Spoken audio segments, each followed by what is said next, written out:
અસાઇનમેન્ટમાં section D એમાં question number 1 શું આપેલ છે? નીચે લંબઘનના ઘનફળ દર્શાવેલ છે અને તેમના શક્ય પરિણામ શોધો. બરાબર, અહીંયા લંબઘનના ઘનફળનું સૂત્ર શું થાય પહેલા? તો લંબાઈ ગુણ્યા પહોળાઈ ગુણ્યા ઊંચાઈ. લંબાઈ ગુણ્યા પહોળાઈ ગુણ્યા ઊંચાઈ. આ લંબઘનના ઘનફળનું સૂત્ર. પરિમાણ એટલે એની લંબાઈ, પહોળાઈ અને ઊંચાઈ શોધવાનું છે. બરાબર, અહીંયા આપણે શું શોધવાનું? પરિમાણનો મતલબ શું થશે? તો લંબઘનની લંબાઈ, પહોળાઈ અને ઊંચાઈ કેટલા થાય આપણે શોધવાના. તો એ ક્યારે મળશે?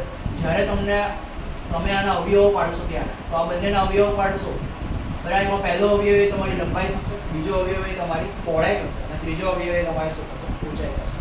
બરાબર, તો સૌથી પહેલા આ બંનેમાંથી શું કોમન નીકળે? સંખ્યામાંથી શું કોમન નીકળે? તો ભૂસા, અથવા તો તમને ના ખબર પડે તો 3 અને 12 આ બંને કયા ઘડિયામાં આવે એ કોમન નીકળશે. 3 અને 12 બંને કયા ઘડિયામાં આવે? 3 ના ઘડિયામાં આવશે. અને x ની ઓછામાં ઓછી ઘાત હોય એ કોમન નીકળે. x ની આ 2 અને x ની કઈ ના એટલે અહીંયા 1 હોય તો x ની 1 ઘાત કોમન. તો બાકી શું રહેશે? અહીંયા 3 અને x ની 2 ઘાતમાંથી 1 ઘાત નીકળી જાય એટલે ખાલી x બાકી રહેશે. અહીંયા માઈનસ તો એઝ ઇટ ઇઝ રહેશે. 3 ના ઘડિયામાં 12 ક્યારે આવશે? 3 ચોક કેટલા થાય? 12. બરાબર, તો આ અહીંયા પહેલી જે સંખ્યા છે એ તમારી લંબાઈ દર્શાવશે. એટલે લંબાઈ તમારી 3 થશે. પહોળાઈ કેટલી થશે? x અને ઊંચાઈ એની કેટલી થઈ જશે? x - 4.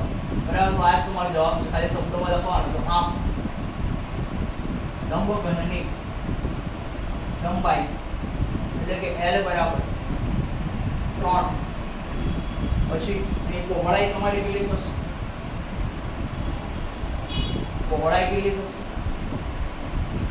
એને ઇંગ્લિશમાં બ્રેથ કહેવાય, તો બ્રેથ x આવશે. અને ઊંચાઈ કેટલી થશે? છેલ્લો અવયવ તમારો કયો છે? તો x - 4 બરાબર થશે. ફાઇનલ આના પછી વધીએ બીજો.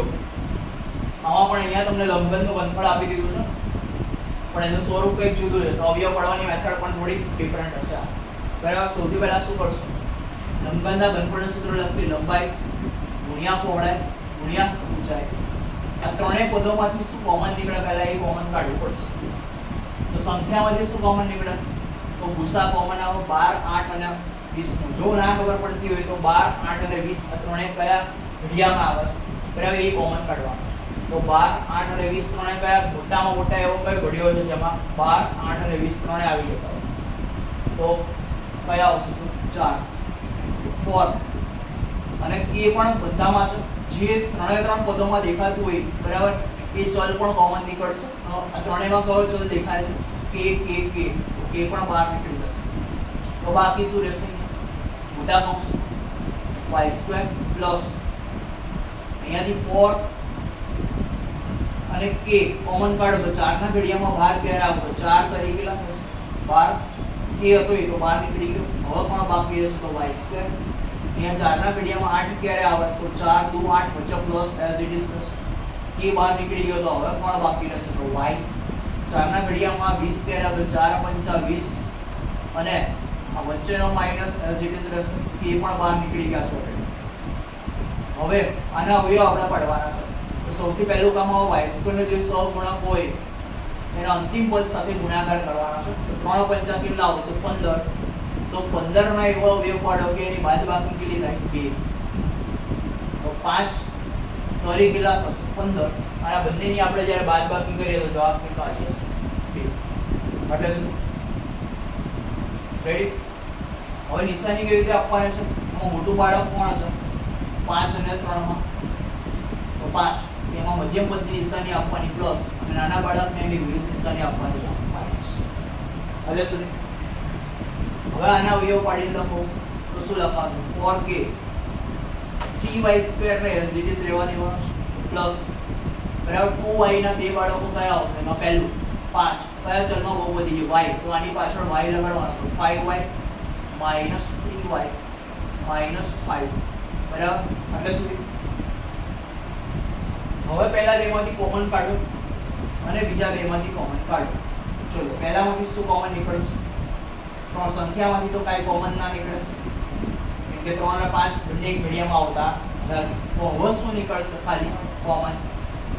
તો y કોમન નીકળશે. y ની ઓછામાં ઓછી અહીંયા 2 ઘાત ને 1 ઘાત, ઓછામાં ઓછી ઘાત એ બહાર નીકળે તો y ની અહીંયા 2 અને y ની અહીંયા 1, તો ઓછામાં ઓછી 1 ઘાત બહાર નીકળે તો બાકી શું રહેશે? એના કૌંસમાં લખવાનું. અંદર શું બાકી રહ્યું બોલો? 3. અને અહીંયા y ની 2 હતી એટલે 1 y બાકી રહેશે અને વચ્ચેનો પ્લસ રહેશે. આ y ની 1 હતી એ તો આપણે બહાર કાઢી લીધી એટલે હવે ખાલી શું બાકી રહેશે? 5. હવે આ પાછળના કૌંસમાંથી એવી રીતે કોમન કાઢ્યો કે આ કૌંસ પરિવાર શું થવો જોઈએ? રિપીટ થવો જોઈએ. તો આ બંને સેમ જ છે પણ વચ્ચે શું છે? ખાલી માઈનસ. તો માઈનસ અગર આપણે બહાર કાઢીએ તો વચ્ચે શું થઈ જશે? પ્લસ. તો માઈનસ 1 કોમન કાઢીએ આમાંથી બંનેમાંથી તો બાકી શું રહેશે? 3y. વચ્ચે જ્યારે માઈનસ કોમન કાઢો તો ત્યારે વચ્ચેના પદની નિશાની કેવી થઈ જશે? પ્લસ. બંનેની નિશાની બદલાઈ જશે જ્યારે માઈનસ બહાર કાઢશું ત્યારે. એટલે આ પણ કેવો થઈ જશે? પ્લસ. આ પણ કેવો થઈ જશે? પ્લસ. એટલે સુધી રેડી. હવે આ બંને પદો કેટલી વખત આવે છે? અહીંયા 2 વખત. બરાબર. તો આ બંને પદોમાંથી ફરીથી આ કૌંસ કોમન લઈ લઈએ તો બાકી શું રહેશે? 4k. પહેલામાંથી 3y + 5 બાકી રહેશે. 2 વાર આયા હતા એક જ વાર લખવાનું અને બાકી બધું તે બીજા કૌંસમાં નાખો y - 1. બરાબર. તો હવે આ લંબાઈ પહોળાઈ અને આ શું થશે? ઊંચાઈ. બરાબર. જે પહેલેથી ચાલતો આવતો આ પહેલું જે પદ છે એ લંબાઈ દર્શાવશે, બીજું જે પદ છે એ પહોળાઈ દર્શાવશે અને ત્રીજું પદ છે લંબઘનની શું દર્શાવશે? તો ઊંચાઈ દર્શાવશે. બરાબર. તો છેલ્લે લખી દઈએ શબ્દોમાં તો આમ. બરાબર. લંબઘનની લંબાઈ આ કેસમાં કેટલી થશે? લંબઘનની લંબાઈ L બરાબર લેન્થ કેટલી આવશે? તો 4k. બરાબર. પછી પહોળાઈને આપણે શેના વડે દર્શાવીએ? તો હાઈટ. પહોળાઈને બ્રેથ કહેવાય. બ્રેથ એટલે પહોળાઈ b. તો એના કેટલી આવશે? 3y + 5. અને ઊંચાઈ તો ઊંચાઈ કેટલી આવશે? એને ઇંગ્લિશમાં હાઈટ કહેવાય. તો હાઈટ તમારે થઈ જશે y - 1. ચલો આટલે સુધી